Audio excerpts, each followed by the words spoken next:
Hi అండి, నేను మీ Shilpa Vinay. Welcome to Vinsy kitchen.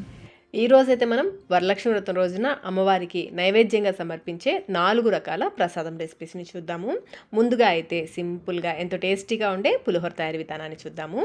Stove పైన ఒక ప్యాన్ పెట్టేసుకుని ఇందులో 2 టేబుల్ స్పూన్ల నువ్వులు వేసుకోవాలి. ఈ నువ్వులు చిటపట్లాడేంత వరకు లో మీడియం ఫ్లేమ్లో కలుపుకుంటూ వేయించుకోవాలి.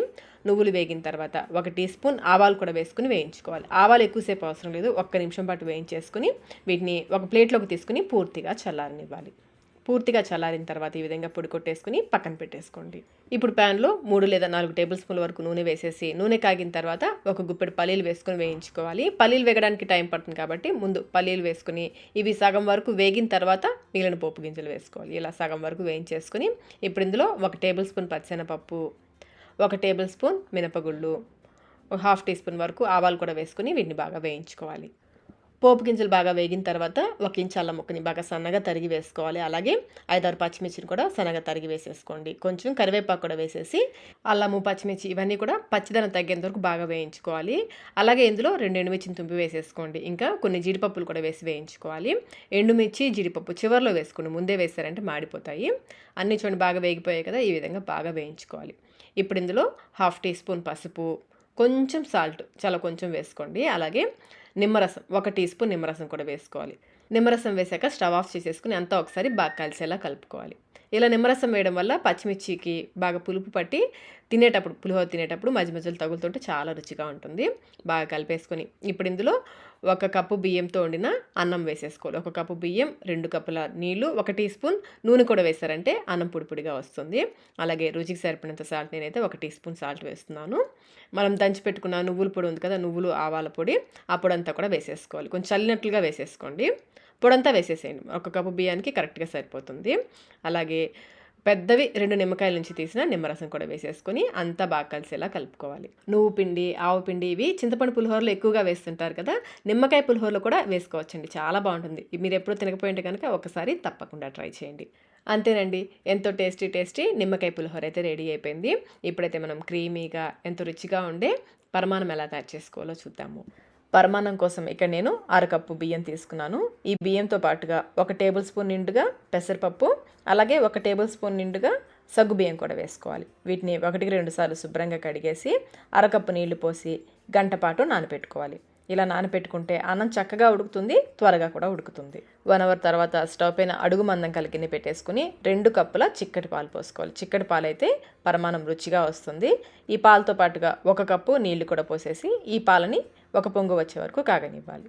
ఈ పాలు కాగేలోపు స్టవ్ పైన మరొక గిన్నె పెట్టేసుకుని 1 కప్పు తురిమిన బెల్లం, 1/2 కప్పు నీళ్లు పోసి ఈ బెల్లాన్ని కరిగించుకోవాలి. ఎటువంటి పాకం అవసరం లేదు. బెల్లం కరిగిన తర్వాత 1-2 నిమిషాల పాటు ఉడికించుకోండి. లో ఫ్లేమ్లో 2 నిమిషాల పాటు ఉడికించుకొని స్టవ్ ఆఫ్ చేసేసుకోండి. ఎటువంటి పాకం అవసరం లేదు. ఇలా ఉడికించేసుకుని స్టవ్ ఆఫ్ చేసేసి ఈ బెల్లం సిరప్ని పూర్తిగా చల్లారనివ్వాలి. ఈలోపు పాలు కూడా కాగిపోయాయి, చూడండి చక్కగా పొంగుతున్నాయి కదా. ఇప్పుడు ఇందులో మనం నానబెట్టుకున్న బియ్యం నీళ్ళతో సహా వేసేసుకోవాలి. వేసేటప్పుడు జాగ్రత్తగా వేయండి, పాలు చేతి మీద పడతాయి, నిదానంగా వేసుకోవాలి. ఈ బియ్యం వేసేసి ఒకసారి కలిపేసుకొని ఫ్లేమ్ని లో టు మీడియంలో పెట్టి ఉడికించుకోవాలి. ఫ్లేమ్ని ఎక్కువ పెట్టేశారంటే అన్నం సరిగ్గా ఉడకదు. లో మీడియం ఫ్లేమ్లో మధ్యలో కలుపుకుంటూ ఉడికించుకోవాలి. అప్పుడే మనకి పరమాన్నం చక్కగా వస్తుంది. మీరు కావాలంటే మూత పెట్టేసుకోవచ్చు. మూతని కొంచెం పక్కకు పెట్టేసుకుని ఉడికించుకోవాలి. మరి మూత పూర్తిగా పెట్టేశారంటే పాలు పొంగిపోతాయి. చూడండి, ఈ విధంగా కొంచెం పక్కకు పెట్టేసి ఉడికించుకోవాలి. అన్నం కొంచెం దగ్గర పడిన తర్వాత ఫ్లేమ్ని కంప్లీట్గా లోలో పెట్టి ఉడికించుకోవాలి, లేదంటే అడుగు పట్టేసుకుంటుంది. మధ్యలో అన్నం ఉడికిందో లేదో చెక్ చేసుకుంటూ ఉండాలి. నాకైతే అన్నం చక్కగా ఉడికిపోయింది. ఇప్పుడు స్టవ్ ఆఫ్ చేసేసుకొని పూర్తిగా చల్లారిన బెల్లం సిరప్ని ఫిల్టర్ చేసి వేసుకోవాలి. బెల్లం సిరప్ వేసేటప్పుడు స్టవ్ ఖచ్చితంగా ఆఫ్లోనే ఉండాలి. ఇలా స్టవ్ ఆఫ్ చేసుకుని పూర్తిగా చల్లారిన బెల్లం సిరప్ని వేస్తే పరమాన్నం పాలు విరిగిపోకుండా చక్కగా వస్తుంది. ఇందులోనే 2-3 యాలకుల్ని మెత్తగా దంచి వేసేసుకోండి. అలాగే 1 చిటికెడు పచ్చకర్పూరం ఈ విధంగా పొడి చేసుకొని వేసుకోవాలి. తినే కర్పూరం అంటారు కదా, లడ్డూల్లో వేసుకుంటారు, అది 1 చిటికెడు వేసుకుంటే అచ్చం మనకి గుళ్ళో ప్రసాదం లాగా ఉంటుంది. అంతా ఒకసారి ఈ బెల్లం సిరప్ అంతా కూడా బాగా కలిసేలా కలుపుకోవాలి. ఇలా కలిపి మళ్ళీ స్టవ్ ఆన్ చేసుకుని లో ఫ్లేమ్లో ఈ బెల్లం సిరప్లో అన్నంని కొంచెం సేపు 1-2-3 నిమిషాల పాటు ఉడికించుకోవాలి. మరొక పక్కన స్టవ్ పైన ప్యాన్ పెట్టేసుకుని 2 టేబుల్ స్పూన్ల నెయ్యి వేసేసి ముందు ఎండు కొబ్బరి కానీ పచ్చి కొబ్బరి కానీ చిన్న ముక్కలుగా కట్ చేసి వేసి వేయించుకోవాలి. ఇవి కొంచెం వేగిన తర్వాత కొన్ని జీడిపప్పు, కిస్మిస్ కూడా వేసి వేయించేసుకుని ఈ పప్పుల్ని ఉడికించుకున్న పరమాన్నంలోకి వేసేసుకోవాలి. అంతా ఒకసారి బాగా కలిసేలా కలిపేసుకుని స్టవ్ ఆఫ్ చేసేసుకోవాలి. అంతేనండి, నోరూరించే బెల్లం పరమాన్నం రెడీ అయిపోయింది. తినే ముందు పైనుంచి మరికొంచెం నెయ్యి వేసుకొని తింటే రుచి అయితే అద్భుతంగా ఉంటుందండి.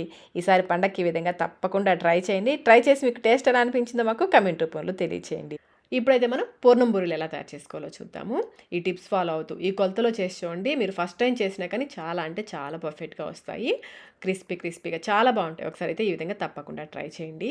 ముందుగా పూర్ణాల పైపిండికి పప్పు నానబెట్టుకుందాము. 1 కప్పు మినపప్పు ఒక గిన్నెలో వేసేసుకోండి. మరొక గిన్నెలో 2 కప్పుల బియ్యం వేసుకోవాలి. 1 కప్పు మినపప్పుకి 2 కప్పుల బియ్యం వేసుకొని శుభ్రంగా కడిగేసి కనీసం 4-5 గంటల పాటైనా నానబెట్టుకోవాలి, లేదా రాత్రి అంతా నానబెట్టేసుకోవచ్చు. నేనైతే నైటే నానబెట్టేశాను. విడివిడిగా నానబెట్టుకోవాలి, విడివిడిగా గ్రైండ్ చేసుకోవాలి. వీటిని ఒకసారి శుభ్రంగా కడిగేసి ముందైతే మినపప్పు గ్రైండ్ చేసుకుందాము. కొంచెం వీలైనంత తక్కువ నీళ్ళు పోసి బాగా మెత్తగా కొంచెం గట్టిగా గ్రైండ్ చేసుకోవాలి. చూడండి, ఈ విధంగా కొంచెం గట్టిగా ఉండాలి, బాగా మెత్తగా ఉండాలి. ఇలా గ్రైండ్ చేసుకుని ఒక గిన్నెలోకి తీసేసుకోండి. ఇలాగే బియ్యం కూడా కొంచెం నీళ్ళు పోసుకుంటూ గ్రైండ్ చేసుకోవాలి. పిండిని అయితే మరీ పల్చగా చేసుకోవద్దు. చూడండి, ఈ విధంగా ఉంటే సరిపోతుంది. అలాగే లైట్గా బరకగా ఉండాలి, మరీ ఎక్కువ కాదు, లైట్గా బరకగా ఉండేలాగా గ్రైండ్ చేసుకొని మినపిండిలోకి వేసేసుకోండి. బియ్యం పిండిని లైట్గా బరకగా గ్రైండ్ చేసుకుంటే పూర్ణాలు బాగా క్రిస్పీగా వస్తాయి. ఈ బియ్యం పిండిని కూడా ఇందులో వేసేసుకొని మినపిండి బియ్యం పిండి 2 కూడా బాగా కలిసేలా కలుపుకోవాలి. ఒక 2-3 నిమిషాల పాటు బాగా బీట్ చేస్తున్నట్లుగా కలుపుకోండి. ఈ పూర్ణాల పైపిండి వెంటనే కాకుండా ఒక 2 గంటల పాటు నానిన తర్వాత వేసుకుంటే పూర్ణాల రుచి చాలా బాగుంటుంది. మూత పెట్టేసి పక్కన పెట్టేసుకోండి. ఈ లోపల స్టఫింగ్ తయారు చేసుకుందాము. కుక్కర్లో 1 కప్పు పచ్చెనపప్పు, వెయిట్లో వచ్చేసి 200 గ్రాముల పచ్చెనపప్పు వేసుకొని శుభ్రంగా కడిగేసి 1 కప్పు పచ్చెనపప్పుకి 1.5 కప్పుల నీళ్లు పోసుకొని 1 గంట పాటు నానబెట్టేసుకోండి. 1 అవర్ తర్వాత మూత పెట్టేసుకొని విజిల్ కూడా పెట్టేసి మీడియం ఫ్లేమ్లో 3 విజిల్స్ వచ్చేంత వరకు ఉడికించుకోవాలి. కుక్కర్లో ప్రెషర్ అంతా పూర్తిగా పోయిన తర్వాత మూత తీసుకోవాలి. పప్పు అయితే చక్కగా ఉడికిపోయింది. నాకు ఇంకా నీళ్ళు కూడా ఏమీ మిగలలేదు. చూడండి, మీకు చూపిస్తాను. చూడండి, నీళ్ళు ఏమీ మిగలలేదు. ఒకవేళ మీకు నీళ్లు మిగిలాయి అనిపిస్తే జాలిగిన్నెలు వేసుకొని ఒక 10 నిమిషాలు పక్కన పెట్టేసుకోండి. నీళ్ళు వడారిన తర్వాత కుక్కర్లో వేసేసుకొని లైట్గా మ్యాష్ చేసుకోండి. నాకు ఇంకా నీళ్ళే మిగలేదు కాబట్టి నేను ఇంకా జాలిగిన్నెలో వేయట్లేదు, డైరెక్ట్గా మ్యాష్ చేసేస్తున్నాను. లైట్గా మ్యాష్ చేసేసుకొని ఇందులోనే వేడిగా ఉన్నప్పుడు ఇందులోనే 1 కప్పు తురిమిన బెల్లం వేసుకోవాలి. ఇది వెయిట్లో వచ్చేసి 150 గ్రాముల బెల్లం. మీరు తీపి ఎక్కువ తినే వాళ్ళైతే 200 గ్రాముల వరకు వేసుకోవచ్చు, అంటే ఒక 1/4 కప్పు బెల్లం ఎక్కువ వేసుకోవచ్చు. బెల్లం ఇంకా పప్పు 2 కూడా బాగా కలిసేలా కలిపేసుకుని స్టవ్ పైన పెట్టేసుకోండి. ఇప్పుడు ఫ్లేమ్ని లో మీడియంలో పెట్టేసి బెల్లం గడ్డలు ఏమైనా ఉంటే మ్యాష్ చేసుకుంటూ ఉడికించుకోవాలి. వేడికి బెల్లం కరిగి చూడండి, ఈ విధంగా పలచబడుతుంది. దీన్ని మధ్యలో కలుపుకుంటూ కొంచెం దగ్గర పడేంత వరకు ఉడికించుకోవాలి. మాడిపోకుండా దగ్గరే ఉండి ఉడికించుకోవాలి. ఫ్లేమ్ అయితే లోకి మీడియంకి అడ్జస్ట్ చేసుకుంటూ ఉడికించుకోండి. కొంచెం సేపటికి చూడండి, చిక్కబడింది కదా. ఇప్పుడు ఇందులో 1/2 కప్పు పచ్చి కొబ్బరి ముక్కలు కూడా వేసుకుని ఉడికించుకోవాలి. ఈ పచ్చి కొబ్బరి ముక్కలు ఆప్షనల్ అని మీరు వద్దనుకుంటే స్కిప్ చేసేయచ్చు. నాకైతే పూర్ణం బూరెల్లో కొబ్బరి ముక్కలు తగులుతుంటే చాలా ఇష్టము. చూడండి, ఈ కన్సిస్టెన్సీ వచ్చేంత వరకు మధ్యలో కలుపుకుంటూ ఉడికించుకోవాలి. ఇలా బాగా దగ్గర పడేంత వరకు ఉడికించేసుకుని చివరిగా ఇందులో 1 టేబుల్ స్పూన్ నెయ్యి, అలాగే 4-5 యాలకుల్ని బాగా మెత్తగా దంచి వేసేసుకుని స్టవ్ ఆఫ్ చేసేసుకోండి. స్టవ్ ఆఫ్ చేసేసి ఇదంతా కూడా బాగా కలిసేలా కలుపుకోవాలి. ఇప్పుడు ఈ మిశ్రమాన్ని పూర్తిగా చల్లారనివ్వాలి. చల్లారిన తర్వాత ఇది బాగా మనకి కరెక్ట్గా కావాల్సిన కన్సిస్టెన్సీలోకి వచ్చేస్తుంది. ఇంకొంచెం చిక్కబడుతుంది, ఇంకొంచెం దగ్గరగా అవుతుంది. పూర్తిగా చల్లారిన తర్వాత దీన్ని మనం ఉండలు చేసుకుందాము. చేతికి కొంచెం నెయ్యి రాసుకుని కొంచెం ఈ మిశ్రమాన్ని మీకు పూర్ణం బూరెలు ఏ సైజు కావాలో దానికి తగ్గట్టుగా కొంచెం పిండిని తీసుకుని బాల్స్ లాగా చేసుకోవాలి. నేనైతే ఈ సైజ్ బాల్స్ చేస్తున్నాను. ఈ సైజు నాకైతే 1 కప్పు అంటే 200 గ్రాముల పచ్చెనపప్పుకి 21 బాల్స్ వచ్చాయి. దానికి తగ్గట్టుగా మీరు పప్పు వేసుకోండి. ఈలోపు పిండి కూడా లైట్గా పులుసుంటుంది. ఈ విధంగా పిండి కొంచెం లైట్గా పులిస్తే పూర్ణాల రుచి చాలా బాగుంటుంది. చప్పగా లేకుండా కమ్మగా ఉంటాయి పూర్ణాలు. ఇప్పుడు ఈ పిండిలో నుంచి కొంచెం పిండిని ఒక చిన్న గిన్నెలోకి తీసుకోండి. కావాల్సినంత పిండి తీసుకుని ఇందులో కొంచెం సాల్ట్, అలాగే 1 టేబుల్ స్పూన్ పంచదార కూడా వేసుకోండి. నేను కొంచెం నీళ్లు పోస్తున్నాను, పిండి కొంచెం గట్టిగా అనిపిస్తుంది. కొంచెం నీళ్ళు అయితే ఎక్కువ పోసుకోవద్దండి, అవసరం అనుకుంటేనే వేసుకోండి. పిండి అయితే కొంచెం చిక్కగానే ఉండాలి. అలాగే ఇందులో మనం పంచదార వేసాం కదా, దానివల్ల పూర్ణాలు బాగా ఎర్రగా వస్తాయి, టేస్ట్ కూడా చాలా బాగుంటాయి. ఇంక ఇందులో వంట సోడా కూడా అవసరం లేదు. మనం 2 గంటల పాటు పిండిని నానబెట్టాం కాబట్టి వంట సోడా అవసరం లేదు. మీరు ఈ పిండి రుబ్బిన వెంటనే పూర్ణాలు వేస్తున్నట్లయితే వంట సోడా వేసుకోవాలి. నానబెట్టినప్పుడు వంట సోడా అవసరం లేదు. కన్సిస్టెన్సీ చూడండి, ఈ విధంగా ఉండాలి. ఇప్పుడు ఇందులో మనం తయారు చేసుకున్న బాల్స్ ఉన్నాయి కదా, ఒక్కొక్కటి వేసుకుని చూడండి, చేత్తో వేసేవాళ్ళైతే ఈ విధంగా అన్ని వైపుల నుంచి క్లోజ్ చేసేసుకుని నిదానంగా తీసి వెంటనే నూనెలో వేసేసుకోండి. ఇంకొకసారి చూపిస్తాను చూడండి, ఈ విధంగా తీసుకుని నిదానంగా నూనెలోకి వేసేసుకోండి. మీకు చేత్తో వేయడం కష్టం అనుకుంటే ఈ విధంగా స్పూన్తో తీసుకుని ఎక్స్ట్రా పిండిని తీసేసుకుని ఇలా నూనెలోకి వదిలేయడమే. మీకు ఏది ఈజీగా ఉంటే అది చేసుకోండి. నూనె బాగా కాగిన తర్వాతనే పూర్ణాలు వేసుకోవాలి. కొంచెం పిండి వేసి చెక్ చేసుకోండి. పిండి వేసిన వెంటనే పైకి వచ్చిందంటే నూనె కాగినట్లు. ఈ విధంగా కాగిన తర్వాత మనం పూర్ణాలు వేసుకోవాలి. నిదానంగా స్పూన్తో తీసుకుని ఎక్స్ట్రా ఉన్న పిండిని తీసేసుకొని నూనెలో వేసేటప్పుడు కూడా నిదానంగా వేసుకోండి. ఫ్లేమ్ అయితే మీడియంలోనే ఉండాలి, హైలో కానీ లోలో కానీ ఉండకూడదు. ఆయిల్కి సరిపడా వేసుకుని పచ్చిదనం తగ్గేంత వరకు కాలనివ్వాలి. వెంటనే కదపొద్దు. మీరు కావాలంటే పైనుంచి కొంచెం నూనె పోసుకుంటూ కూడా కాల్చుకోవచ్చు. బాగా కాలిన తర్వాత నిదానంగా రెండో వైపు తిప్పుకోవాలి. నూనె అయితే ఈ పూర్ణాలు మునిగేంత వరకు ఉండాలండి. తక్కువ నూనెతో చేస్తే షేప్ అంత బాగా రాదు. మధ్య మధ్యలో అటు ఇటు తిప్పుకుంటూ బాగా ఎర్రగా మీడియం ఫ్లేమ్లోనే బాగా ఎర్రగా కాలనివ్వాలి. చూడండి, ఈ విధంగా బాగా ఎర్రగా కాలనివ్వాలి. ఇలా కాలితే మనకి బాగా క్రిస్పీగా వస్తాయి. లోపల వరకు కూడా చక్కగా ఉడుకుతాయి, బాగా క్రిస్పీగా కూడా వస్తాయి. ఈ విధంగా బాగా ఎర్రగా కాలనిచ్చేసి నూనెలోంచి తీసేసుకోవడం. చూడండి ఎంత బాగా వచ్చాయి కదా. మీరు ఈ టిప్స్ ఫాలో అవుతూ చేశారంటే మీరు ఎప్పుడు చేసినా కానీ పర్ఫెక్ట్గా వస్తాయి. ఇదే విధంగా మిగిలిన పూర్ణాలన్నీ చేసేసుకోవడమే. అంతేనండి, క్రిస్పీగా ఎంతో టేస్టీగా ఉండే పూర్ణాలు రెడీ అయిపోయాయి. చూస్తున్నారు కదా ఎంత క్రిస్పీగా ఉన్నాయో. టేస్ట్ కూడా చాలా చాలా బాగుంటాయండి. మరి ఈ పద్ధతిలో మీరు కూడా ఒకసారి తప్పకుండా ట్రై చేయండి. ట్రై చేసి మీకు టేస్ట్ ఎలా అనిపించిందో మాకు కమెంట్ రూపంలో తెలియచేయండి. చివరిగా మినపగారెలు ఎలా తయారు చేసుకోవాలో చూద్దాము. గారెల కోసం ఇక్కడ నేను 1 కప్పు మినపగుళ్ళు తీసుకున్నాను. వీటిని 1కి 2 సార్లు శుభ్రంగా కడిగేసి నీళ్లు పోసి 4 గంటల పాటు నానబెట్టుకోవాలి. 4 గంటల తర్వాత చూడండి, పప్పు చక్కగా నానిపోయింది కదా. మళ్ళీ ఒకసారి పప్పుని శుభ్రంగా కడిగేసి నీళ్ళన్నీ వంపేసి జాలిగిన్నెలో వేసేసుకోండి. ఇంకా నీళ్ళు ఏమైనా ఉంటే వడారిపోతాయి.